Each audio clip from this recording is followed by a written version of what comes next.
Ihun, hamidakyapi, oas in chantawashtayanabe chiyuzapiye. Hello, my relatives. It's with a good heart that I greet all of you with a handshake. I am Waziyatawin, and I come from the place where they dig for yellow medicine. In English, that place is known as the Upper Sioux Reservation, and it's located in southwestern Minnesota. And before I begin my portion of the talk today, I just want to acknowledge that we are on Indigenous land. This land is already under occupation, and I want to acknowledge the Ohlone people whose land this is. I am here today to tell you that I share your rage.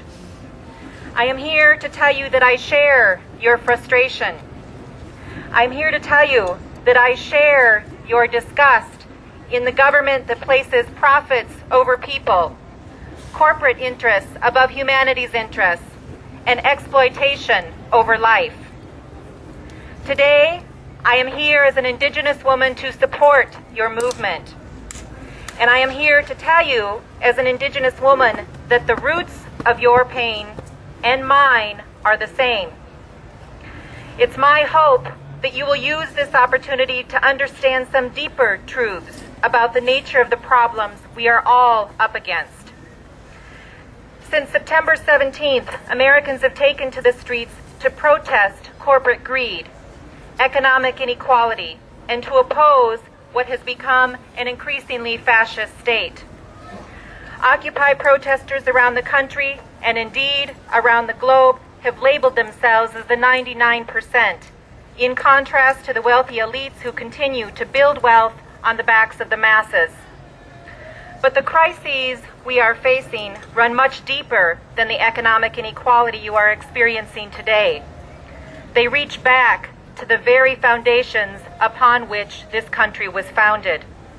They reach back to the imperial roots of conquest, rape, and plunder.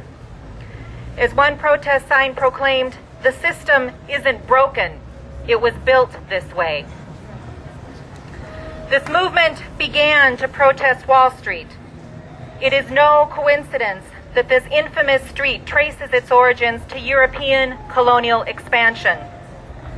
While many of you have probably learned by now that the 1653 palisade constructed along the northern perimeter of the wall of what was New Amsterdam was a defensive protection against indigenous attack, what you may not know is that the war that prompted the building of the palisade was initiated by Dutch Governor William Kieft, who sought colonial expansion. Indigenous people stood in his way. On February 25th, 1643, when members of the Wappinger Confederacy fled to the Dutch for safety because they had paid taxes to the Dutch for protection by the soldiers, Kieft directed his men to attack Wappinger camps, killing 80 men, women, and children. The Dutch cut off the heads and took them back to New Amsterdam. In fact, one hefty Dutch woman was observed gleefully kicking the heads down the street. By 1644, the war had escalated and the Dutch had taken to publicly torturing indigenous captives. In one torture of a Hackensack prisoner, the Dutch skinned him alive, strip by strip, forcing him to swallow his own flesh. Soldiers then drug him down the street. They threw him down and stuck his private parts, which they had cut off, into his mouth while he was still alive. And after that, they placed him on a millstone and beat his head off. I share this account not to traumatize anyone, but to illustrate the brutality that has always accompanied the colonial project. If you feel like you have been dispossessed, if you feel like you have been metaphorically skinned alive by an inhumane system, remember that it is indigenous people who experienced that first on these lands. As historian Bob Venables described, Kieft's plans of conquest were not matched by the colony's capability for war. Thus, they needed the palisade to help protect their limited population. In another decade, in 1664, the English sailed to New Amsterdam and captured the Dutch colony, and one colonial force replaced another.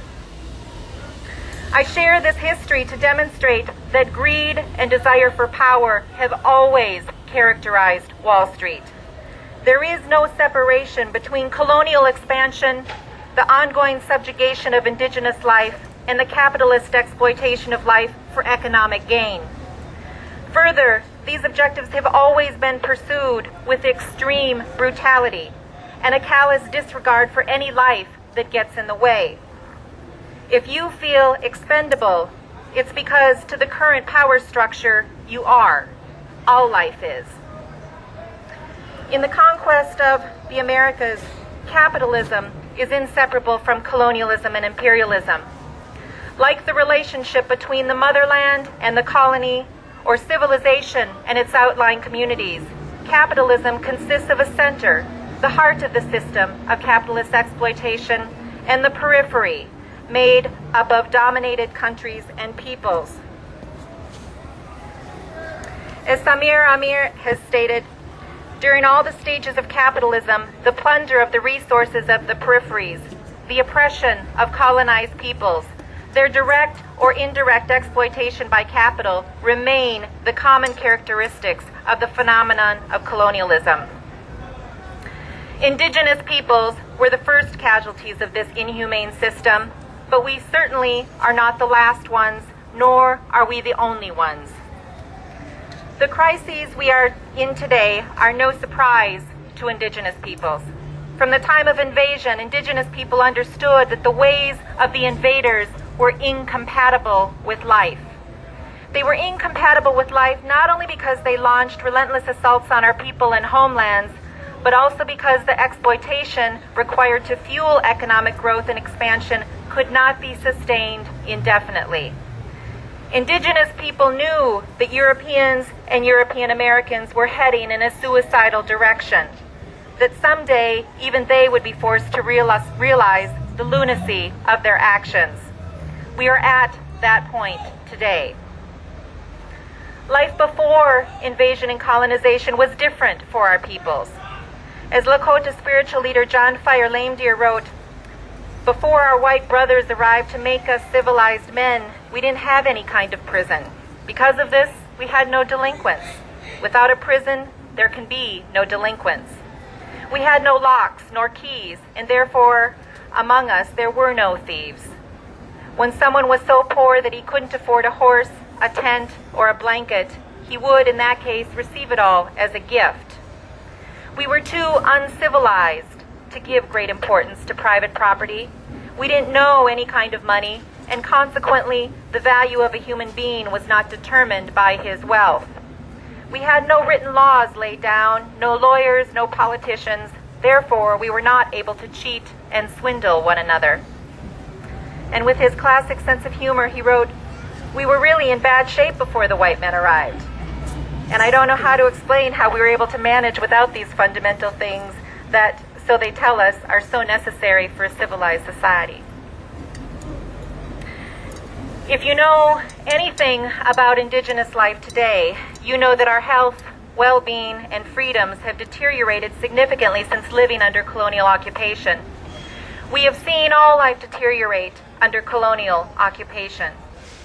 Within my homeland of Minnesota, Makoche, for example, since colonial occupation, we have witnessed the destruction of 90% of our wetlands, 98% of our big woods, and 99% of our prairies. At the current rate of destruction, we have the very real concern that life will no longer be sustained within any of our ecosystems.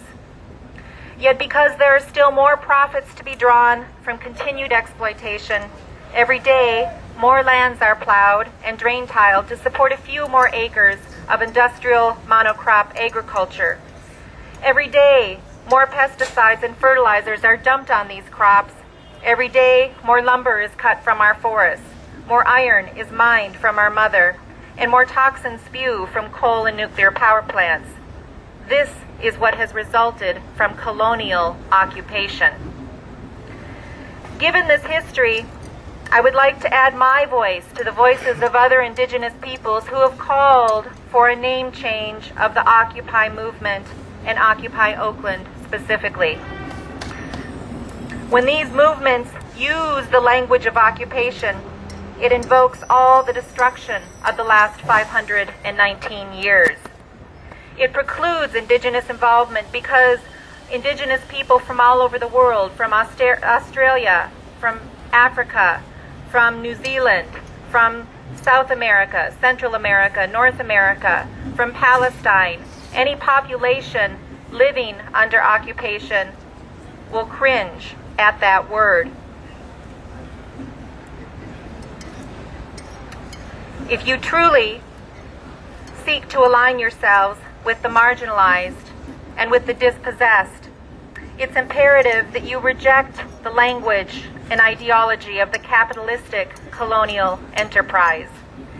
Today, I encourage you to immediately abandon the language of occupation and instead replace it with decolonizing language that distinguishes you from the builders and players of Wall Street.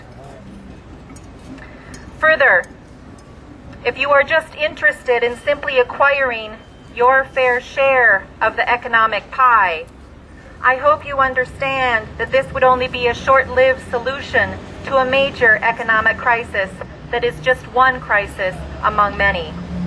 With the U.S. owing $14 trillion in rolling debt and reaching 100% of the yearly GDP, with European countries facing bankruptcy, we are witnessing the endgame of capitalism. The paradigm of unlimited growth is inherently unsustainable. It always has been. But this truth is finally catching up to American society. Given the realities of peak debt and peak oil, we're now facing the collapse of the American economy and the collapse of civilization more broadly.